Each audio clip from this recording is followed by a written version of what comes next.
Opa, aqui é o André da Avance, sejam bem-vindos ao 11º episódio do Maratona 33. Vocês que estão acompanhando esses últimos episódios, vocês aprenderam sobre comunicação verbal, não verbal e inteligência emocional.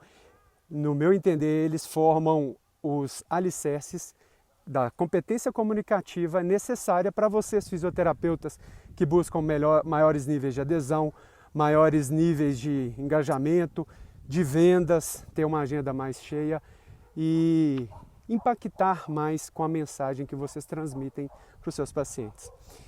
E a partir de hoje nós iniciaremos um ciclo onde eu vou abordar sobre gatilhos mentais ou princípios da persuasão ou ancoragem, a depender do autor. Eu utilizo o Robert Cialdini, que é o autor de Armas da Persuasão, e ele descreve princípios da persuasão ou gatilhos mentais. Ele divide em 6 categorias. O que seria um gatilho mental antes de tudo? Gatilhos mentais são acionadores de determinados comportamentos, ações, tomadas de decisões que nós tomamos e, querendo ou não, os pacientes tomam, com base em alguns pontos. Dentre esses 6, são fatores que influenciam na tomada de decisão.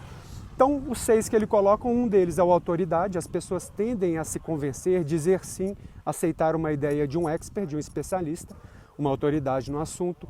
O segundo ponto, as pessoas tendem a querer comprar uma ideia ou querer adquirir algo ou dizer sim para algo que é escasso. Então, é o princípio da escassez.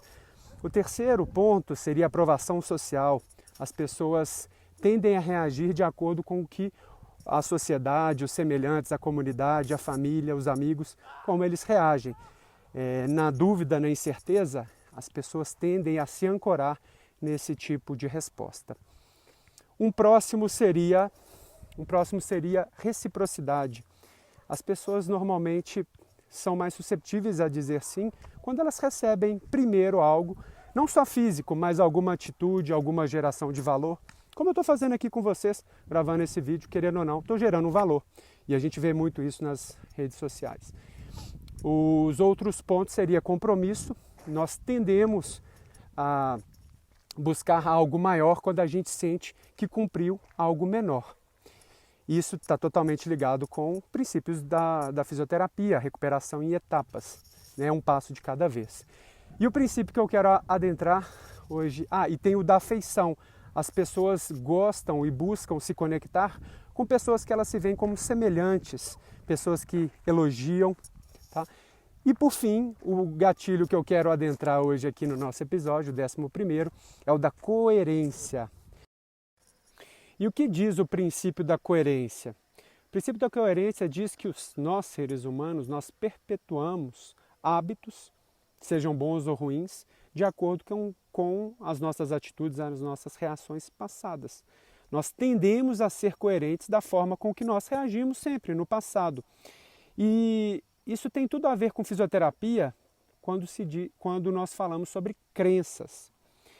É muito fácil a gente tratar uma pessoa que tem uma coerência passada positiva. Eu já recuperei com fisioterapia, eu já faço movimento.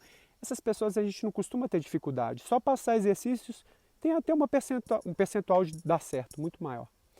No entanto, aquelas pessoas que têm crenças limitantes, barreiras à recuperação, ou seja, que na maior parte das vezes não tiveram boas experiências com fisioterapia ou que nunca fizeram exercício, essas são mais difíceis da gente lidar.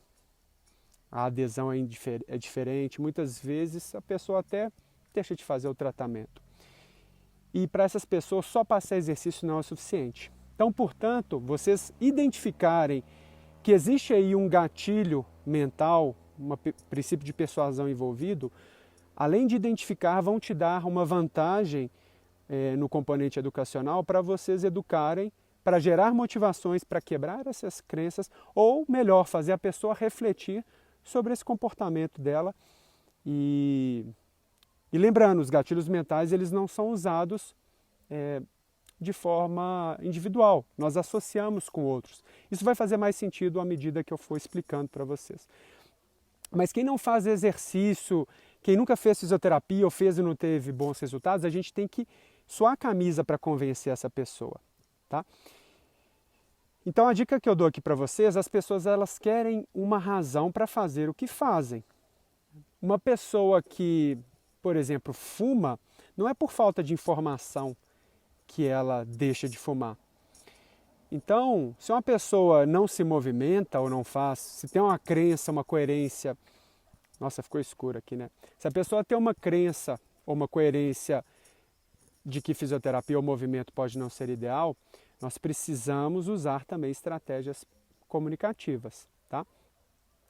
E as pessoas, elas tendem, quando ela tem uma atitude ruim, como fumar, como não fazer exercício, ser sedentária, elas buscam razões para justificar o que elas fazem. E a gente tem que entender isso, ou pelo menos buscar entender para utilizar nessa negociação, nessa nossa educação. Então, o que eu utilizo? Quando a pessoa vem com muitas crenças, é melhor você não enfrentar. É melhor você não enfrentar, é o que eu faço. O que eu digo, eu utilizo uma estratégia que é de um amortecimento, vem muito dentro da empatia. Se a pessoa fala, eu quero comunicar com ela que a coerência dela não está condizente com a melhora que ela espera, eu falo, olha, eu entendo a forma com que você tem reagido nos últimos anos.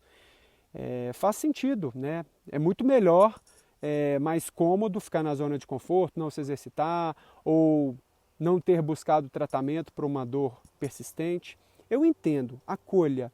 Agora, no segundo momento, utilizem bem desse princípio de coerência, porque as pessoas, ninguém quer ser incoerente. E eu falo o seguinte, seguir por esse caminho só de repouso, remédio ou tratamentos passivos, ou não buscar tratamento, não parece não estar te ajudando, não está te ajudando a levar para um caminho de melhora que te trouxe aqui. Né? Nós precisamos resolver um problema. Então eu tenho que mostrar que realmente não dá para ser mais assim. Você não concorda comigo? Faz sentido isso que eu estou falando para você? Aí a pessoa começa a refletir nas próprias atitudes sem que eu diga que ela está errada. Olha que interessante. E eu ainda reforço a decisão que fez ela sair da casa dela para vir buscar a solução no fisioterapeuta, numa consulta particular. Você ter vindo aqui foi a primeira etapa de que você está reagindo com uma coerência de que você quer melhorar. Então esse tipo de comunicação, ele já é um primeiro passo para uma transformação, para uma mudança de atitude e um componente educacional que gere motivação, porque o resto vai ser exercício, vai ser nossas competências técnicas. Tá? E o último ponto pertinente, busque, na medida do possível, não impor o que você acha que é importante para o seu paciente. As transformações geralmente acontecem quando nós geramos reflexões e a própria pessoa descobre por conta própria o caminho que você quer levar na reflexão, o ponto que ela precisa chegar, ela descobrindo por conta própria. Então, não vamos sofrer achando que a pessoa tem que seguir o nosso jeito. Vamos entender o jeito que ela reage e vamos aos poucos direcionar alguns componentes educacionais, aqui no caso a coerência, para que ela mude essa coerência de crenças sem que nós impomos a ela as nossas. Tá? Seriam esses os princípios. Se você já conhece, deixa aqui seu comentário. E se você gostou, dá um joinha, compartilhe. Tá? Amanhã nós vamos falar do princípio de compromisso, que está diretamente ligada com coerência.